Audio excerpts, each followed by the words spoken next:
You hear me? Can you hear me? Yes. Mic check. Mic check. All right, my question to this delegation: with the failed war on drugs, and we done seen the movie The 13th Amendment, and we done seen stop and frisk and zero tolerance under Governor O'Malley's administration, which one of you delegates is going to be man enough or woman enough to say, let's end the war on drugs and let's stop this illegal incarceration of the black community? Which one of you delegates is going to say that? Because last year y'all passed Senate Bill 122, and that just further locked up the black community. You feel me? You got the opioid epidemic, but you've got treatment for them, but you got incarceration for crack. So what are you know what I'm saying, going to do about us? Because this issue needs to be addressed. It deals with education, because the war on drugs deals with that, mass incarceration, fatherless families in the community. You feel me? Broken homes. But y'all filling up the jails in Baltimore City and Baltimore County and making the schools daycares. And you're leaving fatherless families. So what are you going to do to stop this war on drugs that's killing the black community for the last 50 years? Can I get an answer, please? So I'll go. Oh, I'm sorry, Madam Chair. What's your protocol? Yeah, what is our protocol? It ain't a hard question. No, whoever wants to respond, if you let me know, I will recognize you and you can respond. Delegate Lewis. Okay. Thank you, Madam Chair. I'm not on the Judiciary Committee. I might not be the best prepared to answer this, but I'm going to take a stab at it. So again, my name is Delegate Robin Lewis. I represent the people of the 46th District. I'd like to try to respond to your question. I think it's a fair question. What are we going to do as a society to right the wrongs of the past, to re-enfranchise citizens who've been disenfranchised? What are we going to do to create a just society with opportunity for all?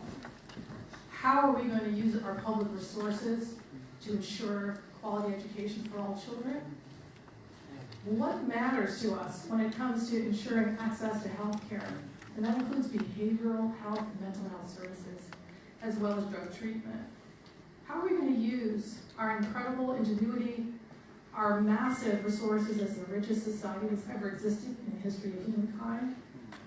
What are we going to do to right the wrongs of the past? I'd like to say that as a public health professional, someone who spent her whole life devoted to the mission of improving health and health access for all people, not just in Maryland, but all over the world, my commitment is to make sure that every person in Maryland has access to health care, and that includes mental health, behavioral health, and drug treatment services. And we can do this. The root causes of our public safety crisis, the root causes and the driving forces that send people to reach for substances, but really what they need is a helping hand. The source of our pain in our history of enslavement and cruelty, all of those things can be addressed. My focus is on increasing access to health, mental health services, substance abuse treatment. We get that right, we're halfway there. I'd like to leave the mic to someone who has more experience in the judicial or public safety side. We got to address the mass incarceration. We got to address that. All right, mass incarceration is what I want to hear. We won't have time for every single person. I didn't say, but I want. Can I get my question answered? That's all I'm asking, to answer the question. The protocol. But you ain't answering my question. I understand you're gonna give me the protocol, but I asked about jail and mass incarceration. I'm getting health care. I want to directly answer my question, please. Excuse me. I don't know that you can get the exact answer. Y'all been in office for 12 years. The way that you want to have your question answered in this forum. And so I appreciate you. Thank you for having me. Delegate Haynes, and then we know how this gonna go, y'all. Presentation. Okay. Delegate Haynes wants to address your question. Thank you, Delegate Haynes. I appreciate that. Thank you very much. Good morning again. You have a very important question, and I think it's one that we've been working on for many years. Let me go back and start with mass incarceration. About 14 years ago, under an administration here in the city, where individuals were being locked up on a massive scale, arrested without charge. We passed a piece of legislation called automatic expungement when arrested without charge. I know that bill because I sponsored that bill.